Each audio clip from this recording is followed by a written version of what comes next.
All right, so the whole idea with Google filters and why I want to show you guys what we're going to be doing with them is if we are at a point right now where you're like, Charlie, I have a couple products, but I'm just still unsure. I just kind of want to find a few more or cross-check or whatever.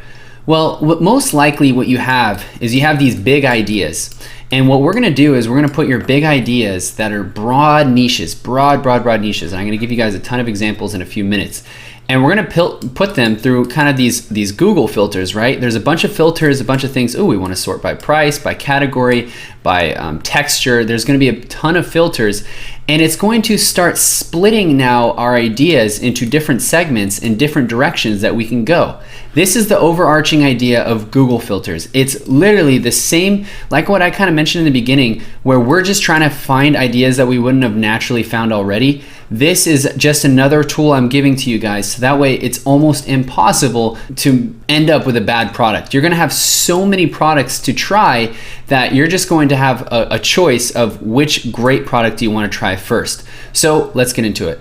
Okay, so let's go ahead and put this to action. So for example, let's just say that we wanted to get into shoe inserts and we're like, you know, Charlie, I want to find a product. I want to get a little bit more specific and get more ideas. I've been researching in this industry and I just kind of want more clarity. I'd be like, okay, well, you know how we usually like to look right here as far as the listings, be like, oh, what's in the front? This is also a good idea. Well, if you need more ideas and you want to see what else is a good idea in this subset or under this umbrella of a niche, then what we can do is we click on shopping, and it'll take us to a view like this, where we have filters on the left and still rankings on the right. And so the reason why this is going to be interesting is because we will see the most popular searches based off of the filter that we give. So now it doesn't really matter if, okay, shoe inserts, all right, this is the most popular shoe insert or the highest click-through rate or blah, blah, blah, blah, blah.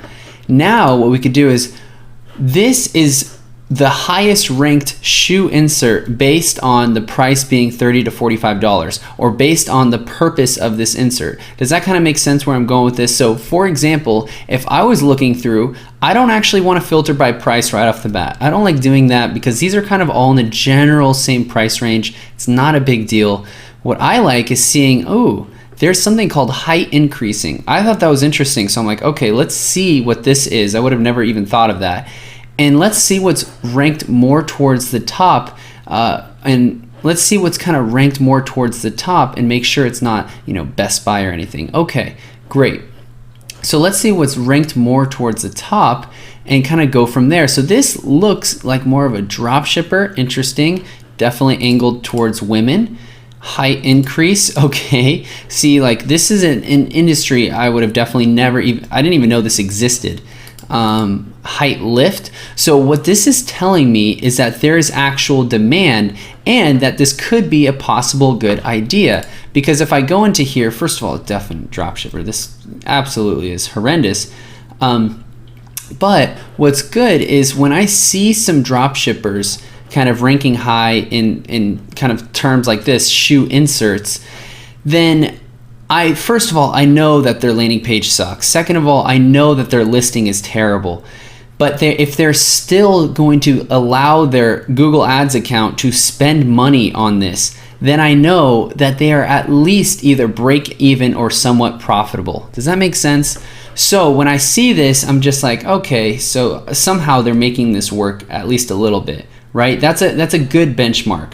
And another thing is that I know there's demand because I see that there's other people selling. And third, I see that there's actual what looks to be a one product store, which remember is a one product store the end all be all what I'm trying to find in order for me to pull the trigger on a product? Absolutely not. A lot of my winners and a lot of my great products, I actually took an idea, let's just say from a general store or just from some random competitors, and I go and now I create my opportunity by following all the stuff that I'm covering in this course, by having the optimized landing page, by having the best ads, by literally following the exact protocol that I mentioned throughout this course. That's how I create my huge opportunity in Blue Ocean. It's not by looking and finding someone who has a one product store and saying, oh, finally, okay, I'm safe. I can now maybe milk some of their traffic. That's not like how it works, but this does validate the idea that you're going in the right direction.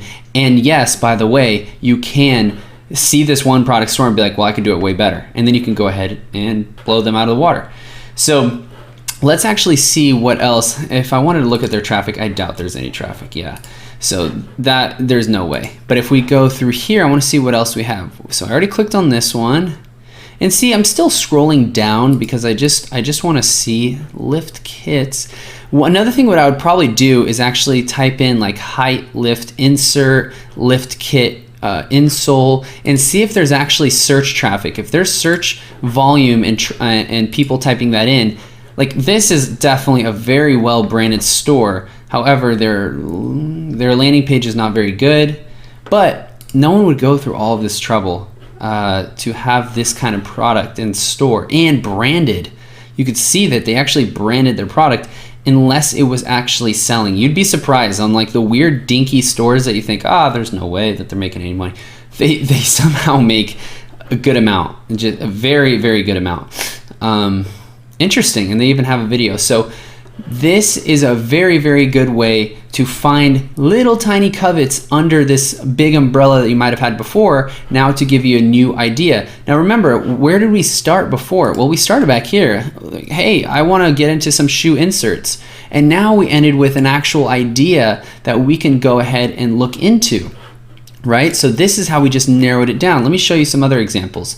So this example I actually found by going through Alibaba links, and I found Firefighter Wallet, and I thought that was interesting. So I actually wanted to look at these guys. These guys are very interesting. I didn't see these guys yet, and I wanted to see, because there's also 1,000 people searching a month for Firefighter Wallet. So there's a specific wallet just for firefighters.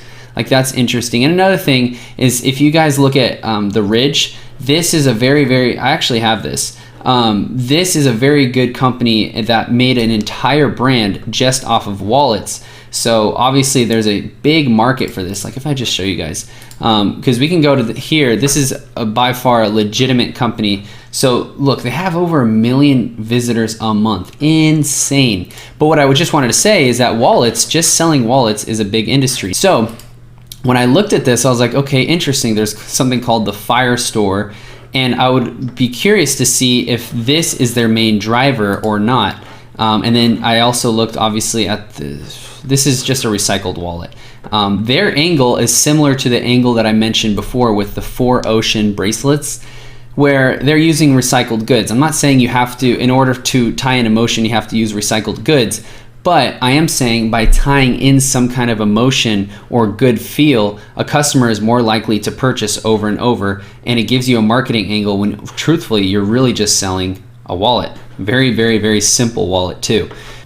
So without boring you guys, what I would truthfully do is I would see, okay, interesting. Now we have a new umbrella, the Fire Store or firefighting or this firefighting niche, and I would see, how can I fit myself in there? What is a good product? Is it this? And how would I figure out if it is this? Well, one thing I like to do is I'll copy their name, and then I'll go back into here. So I'll copy their name and I'll paste it right here, and I'm gonna click search. And what this is gonna do, it's going to give me everything that has this name right here.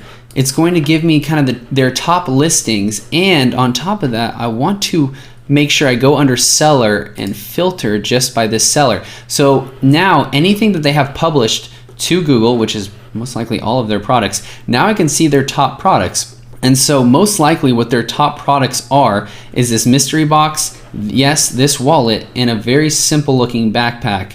Everything else below this is most likely just auxiliary products. And if I really wanted to double check, which I'll show you guys right now, so if I go to their homepage, naturally what someone is going to do is they are going to have their homepage structured in a way where they structure their best sellers. So most likely it's their wallet and their backpack bestsellers. If we scroll down, here we go, boom.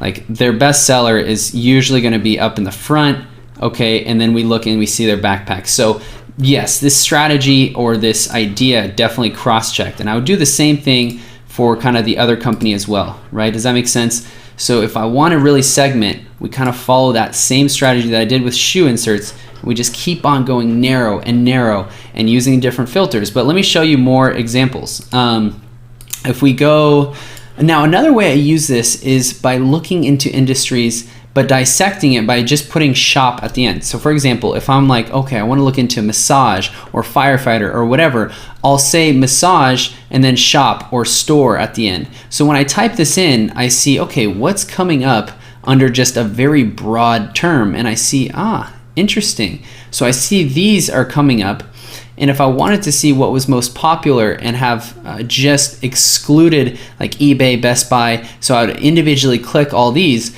Now, before I even needed to click any of these, I saw immediately this. And the reason why this caught my attention was because this was ranking for the term massage, and it's not even in the title.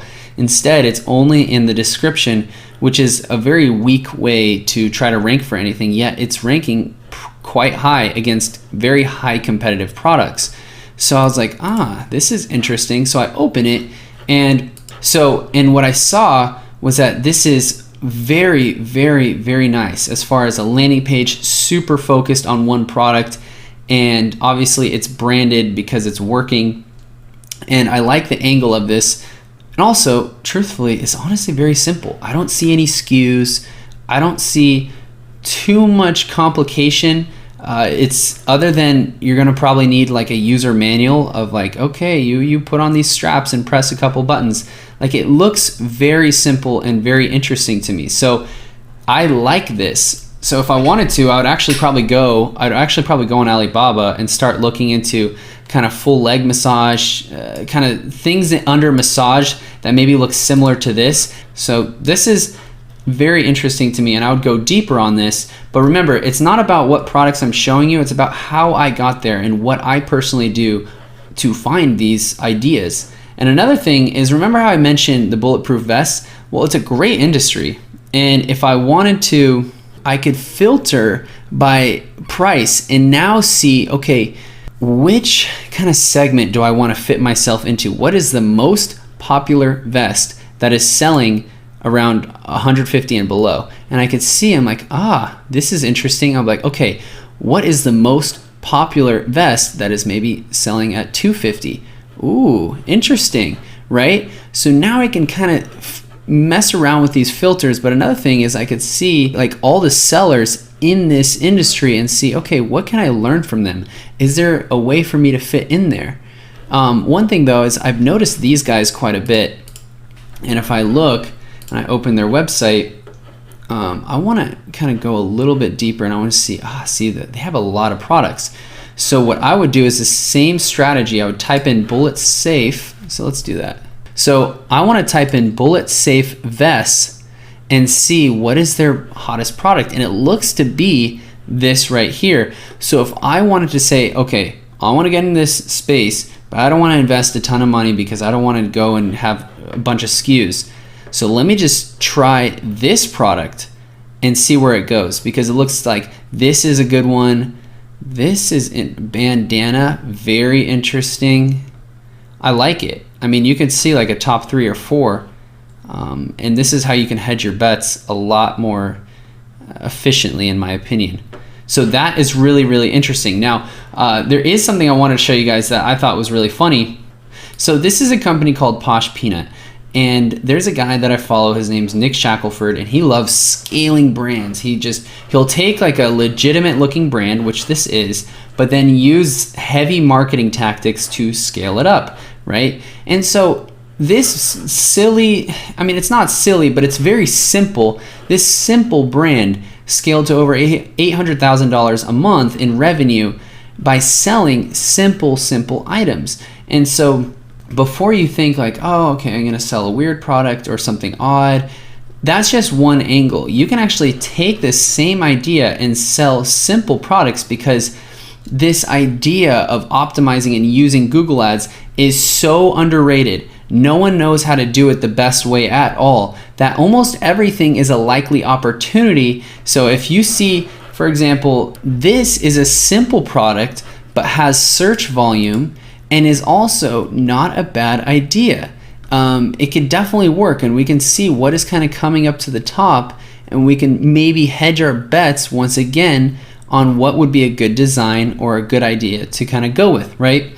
So I don't want to keep repeating myself, and we could do this over and over. I actually typed in a random niche self-defense supplies. I literally got this from going through the Alibaba links, and I immediately found this Tiger Lady. Like, I can immediately tell by the store. This is, hilarious. But running safety grips. What a great product. And what I could do is now type in running safety grips and start applying filters to see kind of great ideas, better ideas, price ranges, and just kind of keep going and rinsing and repeating, right? Same thing with mannequins. Remember how I mentioned this before? If I wanted to find a good idea with a mannequin, I can go down here under category, be like, okay, what kind of mannequins? And I'll type in, oh, Halloween figurines. So I click and look. Now instead of mannequins, we're in figurines. And this, okay, actually, this is a great idea in my opinion. I like this. People, they spend an enormous amount of money on this one holiday just to make their house look really good. So there's a huge vanity factor, and people will spend a lot of money in order to make their house look really, really cool, and they feel obligated every single year to make it look cooler and cooler. So it's like, it just doesn't end. So I thought this was actually a really, really, really good idea. What is kind of the main action of this video? Well, it's to kind of do what we did in the beginning. Take your broad idea and apply this by going through the filters and doing it even in your own style. Copy what I did in this video, but even kind of click around and you'll see what is ranking at the top, what has a likelihood of actually converting and getting more sales than maybe some other idea that you saw before. And on top of that, just make sure when you're going through all of this that you're cross-checking it with the other lists that I gave you in the other videos. There are so many tools at your disposal, so go ahead, apply this, and I'll see you guys in the very next